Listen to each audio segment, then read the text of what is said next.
तो भिड़ुलों को कल मुंबई वर्सेस केकेआर के मैच में फाइनली मुंबई वालों का भी जीत का खाता खुल ही गया। भिड़ु वो भी एकदम रापचिक स्टाइल में। वानखेड़े में अश्विनी कुमार ने क्या ही आतंक मचा दिया, एकदम भारी वाट लगा दी केकेआर की। सच्ची बात है, क्या ही प्लेयर ढूंढ कर लेकर आती है भाई ये मुंबई की मैनेजमेंट। ओपनिंग मैच में जैसे विघ्नेश पाथुर ने सीएसके के 3 मेन विकेटें फटाक से छिटका दी थी, वैसे अश्विनी ने कल केकेआर को हिला के रख दिया। राणे, रिंकू, मनीष और रसल चारों को कांटे पे फंसा लिया और बेचारे केकेआर वाले मात्र 116 रनों पर निपट गए। लेकिन उसमें से एक सबसे महत्वपूर्ण बंदे मनीष पांडे जी का भी योगदान था। भाई मुझे समझ नहीं आता, वैसे तो ये मनीष पांडे को 11 के आसपास भी नहीं भटकने देते, लेकिन जब केकेआर वालों की फटी होती है तो सबसे पहले इनको इम्पैक्ट प्लेयर के रूप में मनीष पांडे ही याद आता है। कल भी भाई 5 विकेटें गिरने के बाद मनीष पांडे को इम्पैक्ट प्लेयर बनाकर लिया है। और हार्दिक भाई का तो क्या ही कहना, अपने हार्दिक भाई ठहरे अन्ना से भी 1.5 गुना शान आदमी। पता है उनको, अगर रोहित भाई को बॉलिंग के टाइम पे मैदान में रहने दिया तो हीरो कैंप पूरे के पूरे टाइम सिर्फ उन्हीं के ऊपर ही लगा रहेगा। तो हार्दिक भाई ने रोहित भाई को सब्स्टिट्यूट बनाकर बाहर ही बिठा दिया कि भैया जब बैटिंग आएगी आपको 2-3 ओवर के लिए बुला लिया जाएगा। खैर भाई मजाक साइड में, मैच को शुरू से शुरू करते तो फाइनली कल मुंबई वालों को अकल आ गई और उन्होंने पिछले मैच की सारी गलतियां सुधार ली। इनफॉर्म विल जैक्स को वापस लेकर आए और दूसरा मुजीब को वापस बाहर बिठाकर विघ्नेश की वापसी कराई। बाकी हार्दिक भाई नवरात्रि की पूजा पाठ कर आए थे तो भाई ने टॉस जीतकर बड़ा ही सही फैसला लिया। चेसिंग पिच पर पहले बॉलिंग चुनी और ट्रेंड बोलने आते के साथ ही सुनील नारायण के नट बोल खोल दिए, आई मीन बोल्ड कर दिया। और अगले ओवर में दीपक चार ने क्विंटन डिकॉक को सस्ते में निपटा दिया। और फिर भाई अश्विनी कुमार ने आकर अपने डेब्यू मैच की पहली बॉल पर ही राणे भाई का कैच पकड़वाकर अपनी पहली विकेट निकाल ली। और उसके बाद जो हार्दिक भाई मैदान में खुशी के मारे फुद के है ना, इतना तो हार्दिक भाई कभी इंडिया के तगड़े से तगड़े मैच में भी भुदकते नजर नहीं आए। अब भाई अश्विनी ने मौका तो 0 रनों पर वेंकी का भी बना दिया था, मगर सेंटरनर से कैच ही ड्रॉप हो गया। लेकिन अब की बारी वेंकटेश अय्यर वानखेड़े में कुछ खास कर ना पाए। दीपक चार ने पावर प्ले के भीतर उनका भी एज लगवा दिया। लेकिन जब पावर प्ले के बाद हार्दिक भाई ने अपने पहले ओवर में रघुवंशी को चलता किया, बेचारी केकेआर की चीयर लीडर्स के तो भाई मुंह ही उतर गए, एक ने तो अपना मुंह तक छुपा लिया। खैर फिर केकेआर वालों ने इम्पैक्ट प्लेयर के रूप में मनीष पांडे की मुंह दिखाई कराई। लेकिन फिर ज्यादा हवाबाजी करने के चक्कर में रिंकू 17 रनों पर अश्विनी के हाथों आउट हो गए और ओवर की आखिरी बॉल पर अश्विनी ने मनीष पांडे को भी बोल्ड कर दिया। और उसके बाद अपने अगले ओवर में रसल के भी मसल फूस कर दिए, मतलब बोल्ड कर दिया। उसके बाद विघ्नेश को हर्षित की विकेट मिल गई और आखिरी की विकेट के लिए हार्दिक भाई फालतू में 1-2 ओवर के लिए रोहित भाई को इम्पैक्ट प्लेयर बनाकर लिया है। बेचारे रोहित भाई भी सोच रहे होंगे कि क्या यार, सीधा बैटिंग के टाइम पे लेकर आना था ना यार। खैर आखिरी में रमनदीप सिंह ने 22 रनों की मेहरबानी जरूर करी, लेकिन केकेआर निपट गई कबाड़े के भाव 116 रनों पर। अब भाई मुंबई 117 रन बनाने उतरी तो रायन निकल्टन ने तो अच्छी शुरुआत करी, मगर रोहित भाई अब की बारी कुछ खास न कर पाए। लेकिन शुक्र है भाई अब की बारी कम से कम डबल डिजिट में तो पहुंच गए। आहिस्ता आहिस्ता और इंप्रूवमेंट होगी तो शतक भी बन जाएगा। दुआवा चाहिए, दुआवा।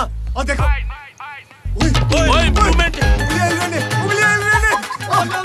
सब कुछ हिलेगा।